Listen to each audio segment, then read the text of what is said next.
喺度做乜㗎？成日跟住我嘅。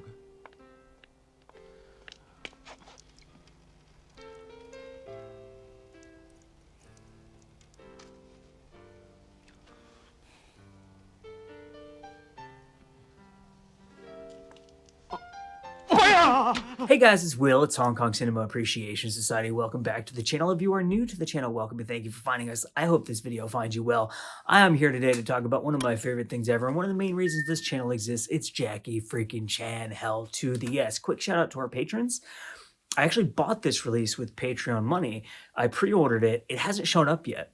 So, fun story, interesting little twist of fate. 88 Films reached out to me. I've spoken to them on and off, I think for the past 5 years or so. I was first in contact with them when they put out The Protector and Crime Story and Miracles.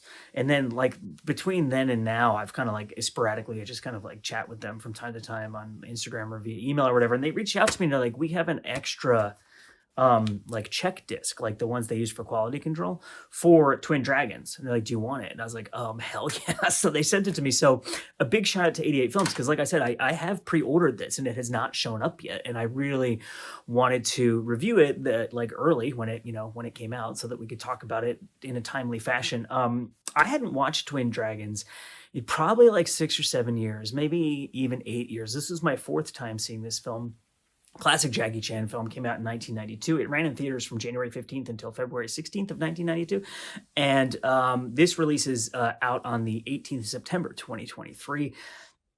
It's directed by Choi Hark and Ringo Lam, but was actually directed by more people than that, from what I gather, based on the bonus material on here. So I will talk about that when I talk about the bonus material. It was written by Choi Hark, Barry Wong, and Joey Chung. The cast is incredible. Jackie Chan is in this movie. Maggie Chung is in this movie. Nina Leigh-Chi is in this movie. Teddy Robin is freaking incredible in this movie and was cracking me up the entire time. And then the cameos in this movie are ridiculous. At one point I was like, there's Jackie Chan plays a conductor, and he plays two characters, but one of them is a conductor. And during one of the orchestra scenes, I was like, is the guy playing the tympanum Lau Kar-wing? And then I looked it up online and it was. The cameos are ridiculous. Lau Kar-leung, Wong Jing, Lau Kar-wing, like I said. John Woo is in this movie. Choi Yun is in this movie. Ringo Lam and Choi Hark are both in this movie. Eric Sang, Philip Chan, Stephen Tong Wei, Alfred Chung, who directed On the Run and who directed, I think he did Paper Marriage, and he did Let's Make Laugh. And it's crazy how many, because this was a Directors Guild movie. So if you don't know the story behind this movie, it was done as a fundraiser for the Hong Kong Directors Guild. So all the directors have big cameos in the movie. Jackie Chan plays two characters in this movie. If you don't know the plot, let me give it to you as quickly as I can. They are separated. They are twins, separated at birth. And one of them is raised kind of on the streets of Hong Kong as this kind of criminal. The other one is taken to I think he's taken to the US or maybe to Canada. And he grows up in a really kind of well-to-do family. He's really well educated, and he becomes a really successful classical musician and conductor. And then he comes to Hong Kong to do a performance, and he meets up with his identical separated at birth twin brother, who's this street level kind of low, very low on the totem pole criminal, and who's also kind of he races cars and he's a mechanic and stuff like that. And so Maggie Chung is kind of the romantic interest of the rough and tumble brother, whose name is Die Hard, and then the conductor brother, the Nina Leigh-Chi character, is the romantic interest of that character. So, let me give you my thoughts on this, and then I'll talk about the release. As I said, I hadn't seen this movie in a while, and I loved it. Now, this shouldn't be surprising to you, because I love Jackie Chan, and I do really like 90s Jackie Chan. Some people are not big fans of 90s Jackie Chan because they think it's lesser compared to the 80s stuff, or it doesn't have as much of the pure martial arts that you see in the 70s stuff. But obviously, the first Jackie Chan films that I saw, which you'll know if you watch this channel, were 90s films. They were First Strike, Operation Condor, and then I saw Super Cop, and then I went back and I started to watch kind of the 80s stuff, and then I kind of kept up with the 90s stuff as it was coming out. But I really love 90s Jackie. I love the goofiness of it. I love how amiable and charming it is. I really like the action scenes, the way the movies are shot. I'm a big fan of that era in his career. And so to revisit this movie after having some distance from it was really, it was kind of pure joy of just it was rediscovering the film I was cracking up throughout this entire freaking movie. The comedy in this movie is so good. Now, I have to say that there are some people who think the comedy is like too much in this movie and they don't like it. And it distracts from the action or what. Like, I'm not like one of these people who's like, I have to watch this movie because I absolutely need to see the fight scenes. Like, I'm more interested in character, story, narrative, world. And I love what Jackie does with fighting, with stunts, with the innovative nature of that. But I also love him as a comedian, the physical comedy, the influence for like French Forest, the old school Hollywood influence, like Three Stooges, Marx Brothers, Harold Lloyd, Buster Keaton, like Charlie Chaplin, that kind of stuff. I love that comedy aspect of Jackie. And this is a really, really good comedy. You have this setup where the twins are in a cafe and they don't know that they're both there because they can't see each other. And the rough and tumble guy is with Maggie Chung, and the sensitive classical conductor guy is with Nina Li, and they end up getting switched around. And the women don't know it because they look exactly the same, right? So the conductor guy goes off with the Maggie Chung character, and her character is a singer. She's like singing karaoke in like dive bars and stuff like that, but she wants to be like a real musician and a singer. And she's like, it's this kind of, I really, really, really like the Maggie Chung character in this movie. She's one of my favorite things about the film because she's a really good character. Like she doesn't take shit from people. And she's not this kind of like whimsical, fantastical, beautiful dreamer. Like she's a grounded character who has like a really solid core to her, but she has these ambitions of being an artist, and she's very kind of like sensitive in certain ways. And she brings a lot of gravity to the film, and she really does not overplay the ludicrous nature of the setups. Like when she thinks that she's with this criminal and then he starts playing Beethoven for her on the piano, she doesn't go too broad with it. Like she plays it really straight of like, wait, what? Like, what's going on right now? How does this guy know how to play Beethoven? And like, it's a really beautiful scene of them starting to communicate like through this shared language they have of music. And the Nina Li character is set up that she really likes like rough guys who are like a little, who are like masculine and a little bit naughty and like rough around the edges and maybe a little bit involved with criminal stuff and whatever. And so it makes total sense that she would fall for the other brother. So it's like, in a way, you can see it coming from a mile away, but it's like really good setup of the way that they build these characters to inform the kind of hijinks, the comedy, the situations of the film. It's also really, really cool to see Jackie Chan playing characters, both of whom are not like his typical character. The Die Hard character, like the criminal guy, he almost reminded me of a character from a Guy Ritchie movie. Like he's just kind of like goofy and hapless, and like he's a really good fighter, and he's like kind of a decent guy, but he's also like in certain instances you're like, this guy's kind of dumb, and like he's getting into bad situations, he's getting it over his head, and he's clearly not like the top criminal. He's like kind of a loser. There was this Guy Ritchie-esque element of it, but to see Jackie playing this like rough and tumble guy who's like, smoking and drinking and having sex with women, and like you're not used to seeing that. But then on the other hand, the other character is very much like upper class. Like he is not like the everyman kind of working class guy that you see Jackie playing a lot, who's like a cop or whatever, right? He's a really well educated. He was like, a musical prodigy who was in like opera programs and like musical conservatories from like a really young age, and he comes from like a well-to-do family, and like these are two characters that you're not used to seeing Jackie playing them, and he plays them so well, all the way down to the physicality that he brings to each character, how they move, how they interact with other people. And it's just like the characters in this movie are so well done and so well set up, and they milk the crap out of the twin thing. Like every single opportunity there is to do like a double take. Like there are so many scenes in this movie where they're in the same physical space and they're kind of moving around, but they're never together at the same time. And all the other characters are like, what is going on? Like, I just saw you in a different outfit. Now you're over here. Now you're over there. And like, to me, it's just continually funny. There is so much fantastic humor in this scene. There were so many scenes where I was laughing out loud. There's a boat chase in this scene, which is really fantastic.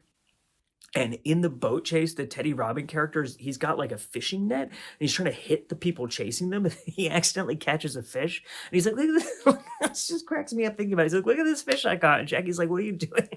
These people are trying to kill us. Like, this is worry about the fish later. And like, there's another scene, there's like a little car chase scene, and Jackie's being like, the classical conductor character is being forced to be a getaway driver during a prison break, basically, which is like this whole ridiculous, amazing sequence that feels very Ringo Lamb. It feels very Ringo Lamb. Like there's like on the street guys in ski masks, machine guns, like stuff is blowing up. Like it feels like City on Fire, and it feels like those gritty ass, just nasty Ringo Lam movies of like Touch and Go, and like that kind of just nasty, like gritty on the street level violence.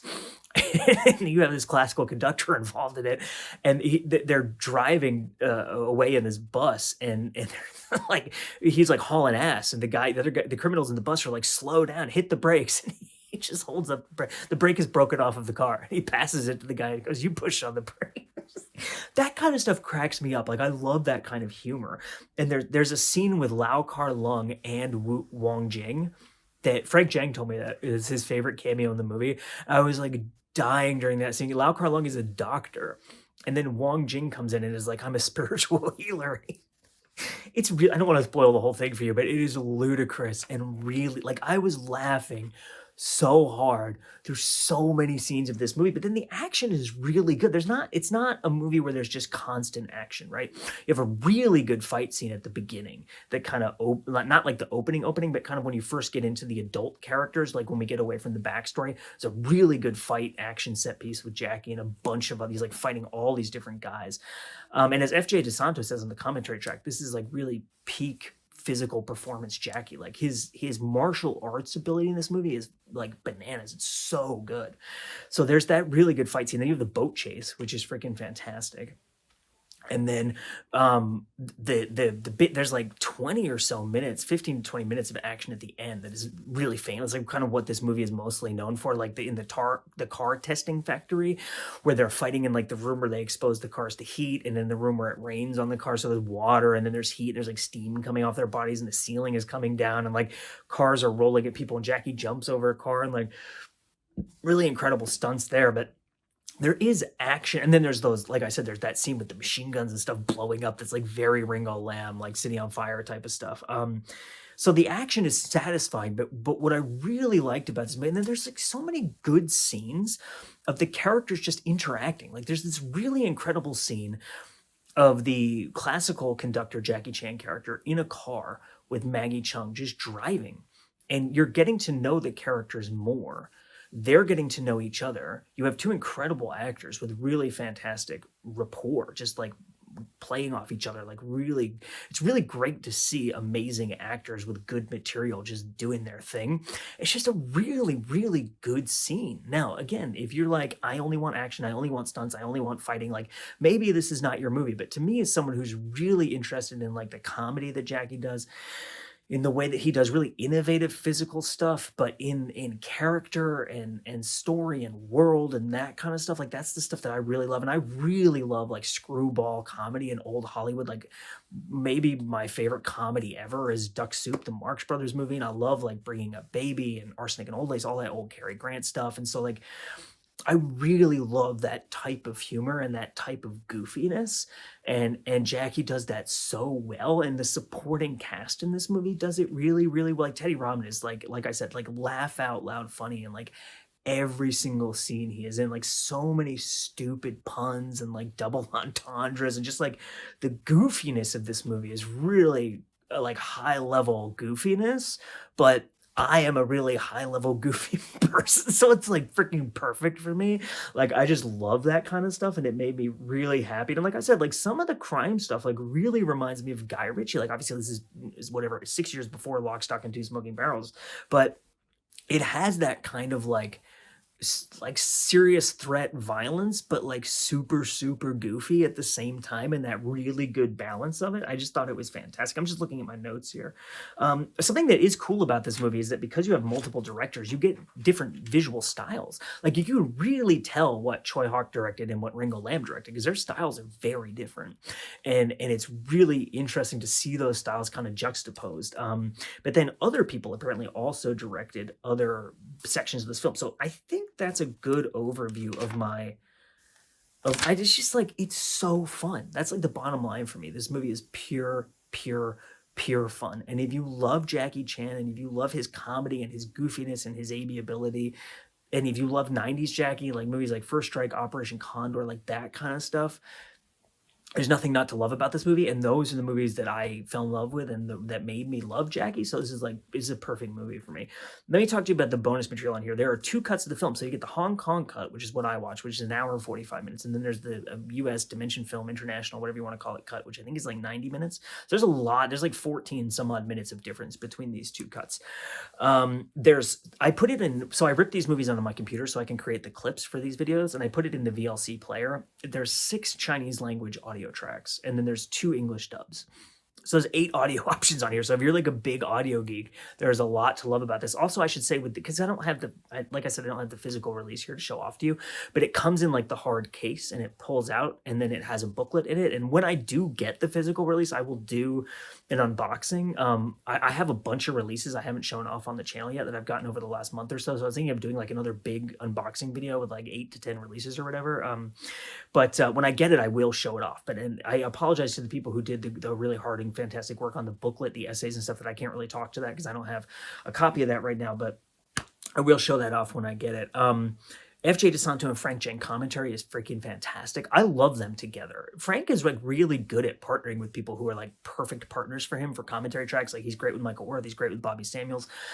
Frank, he knows so much about the culture, the history. He does so much research on the films. He knows who everyone is, where all the locations are in Hong Kong. He's like such an indispensable resource. But then FJ DeSanto is, what I love about FJ, especially on Jackie movies, is he's a huge Jackie Chan fan and has been for decades. So he has a lot of insight into Jackie's career, the phases in his career. That he's met Jackie, I think three or four times, and like the continuity of it. He does these great analyses of like where this falls in Jackie's filmography and what it means for him as a performer, director, and stuff like that. But he's a producer, he's a showrunner, he's a writer, he's like a big story and character person. He's written comic books and stuff like that. And so he has a really tremendous amount of insight into character, story, world, narrative, character relationships, like how things are filmed, like from a practical standpoint, as someone who's produced movies and stuff like that. So they have very different areas of expertise, Frank and FJ, and they come together really, really well, and they have such a natural rapport with one another. So this commentary track was like pure joy to me. FJ really likes this movie, thinks it's super underrated. I completely agree. Upon this rewatch, I loved it. Frank knows all the cameos, so he points out who Anne Hui is in this movie. Like, he points out who everybody is, when it was shot, what the division of labor was between the people directing it. They talk about the balance of the comedy with the more violent aspects of the film, locations, the sexuality of the movie, something they talk about. You don't see that a lot in Jackie movies, and like how it's different, why it's different, stuff like that. Then you get amazing interviews here. 21-minute interview with Jackie Chan on the set of the film. He's like sitting in a car talking to someone. There's Tung Wei and James Ha reminiscing about the film. So Tung Wei is a writer and director who is he was involved in this film. He talks about his involvement in it, how he got involved with it. He directed one of the segments of the film, which part he directed. And then James Ha is a stunt performer who did like a major stunt in this film, and it's really cool. He just like recalls working with Jackie and what it was like being on the set, and how Jackie is on the set, what his demeanor is like. It's really cool insider kind of info. There's a 3-minute Jackie archival interview that's like pretty short, but he talks about the film. You get the English opening and closing credits, you get trailers, and then you get what is one of the best bonus features of the year for me personally, because this is the type of thing that is my absolute favorite type of bonus feature, and it's about like prime Jackie movie with all these incredible people involved. It is 25 minutes of raw behind the scenes footage where you just see them making the movie. Like, you see Maggie Chung putting on her own makeup. You see Maggie Chung, Nina Lichi, and Jackie just sitting at a table, like getting ready in the morning, like not really doing that much. You see Choi Hark just sitting at a piano, playing piano between takes. You see him behind the camera directing, like, and it's all just fly on the wall footage. There's no voiceover, there's no interviews. Like, it's just, this is how the movie was made. And it's 25 minutes of this. And it, like, I love this stuff so much. I cannot overemphasize how much I love this stuff. It's just incredible to see, to just get to see what it was like with no self-conscious sense of the people like performing for the camera, doing, like, you see like Maggie Chung, there's a wedding scene in this movie. Maggie Chung is like wearing a wedding dress, lying down on a couch, drinking a soda or something. And these reporters are like gathered around her, asking her questions. And they're all like female reporters. So it's like, what kind of publications are they for? And like, she's just sitting there replying to their questions, and like it's just so cool to see. I love this kind of stuff. So Twin Dragons, like I said, shout out to 88 Films for sending me the check disc so I could check this out because it hasn't shipped for me yet, but I'm really looking forward to getting it. I did pre-order it. I mean, this is a classic 90s Jackie movie to me now. It's upon this fourth rewatch. Yeah, I watched it twice in a week, obviously, because I watched the FJ and Frank commentary, and then I watched them. So I watched it twice actually within 2 days. I just enjoy the shit out of it. Like it's just pure cinematic joy in the same way that like the Winners and Sinners movies are for me, in the same way that I rewatched Project A and Project A 2 recently. I did Patreon exclusive reviews of those. Pure joy. I was just so happy to have this release. I'm so happy this movie's out again. Really happy for people to be discovering it again. My name is Will. You're watching Hong Kong Cinema Appreciation Society. As always, I thank you so much for watching, and we'll see you next time.